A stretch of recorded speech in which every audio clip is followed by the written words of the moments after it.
Малешнет вести. Секој четврти ученик во источниот регион има проблеми со деформитети, покажуваат последните податоци на јавното здравство. Од вкупно 8527 прегледани ученици во регионот, дури 23%, односно околу 2000 деца, имаат телесен проблем. Најизразени кај основците и средношколците се лошото држење на телото, деформитетите на рбетниот столб, градниот кош и стапалата. Пред компјутерите најголем дел од децата седат во сати и средношколците и тоа доведува до лабавост на мускулатурата на цело тело, она поранешно одење боси по нерамен терен, играње надвор, разни детски игри, сега е се поретко и поретко, а се почести се деформитетите кај младата популација. Посебно алармантна ситуацијата е кај средношколците во регионот. Лани деформитети на стапалото имале речиси 16% од нив, што е за 28% повеќе во споредба со лани.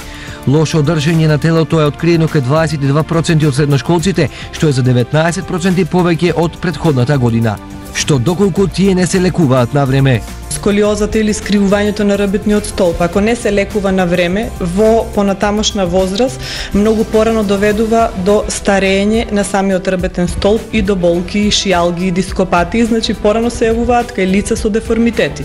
Исто така стапалата, рамните стапала, ако на време не се проба да се излекуваат, доведуваат до пореметување во статиката на целото тело. Освен медицинскиот третман за отстранување на деформитетите, клучна е физичката активност, особено корективната гимнастика.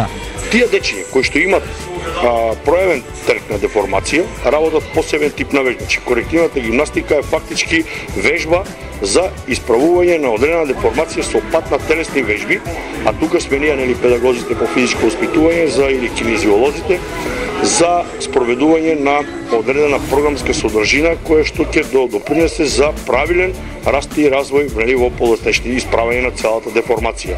Токму поради ова, грижата за здравјето на телото почнува од мали нозе. За здрави деца, компјутерите треба да се заменат со вежбање и спорт.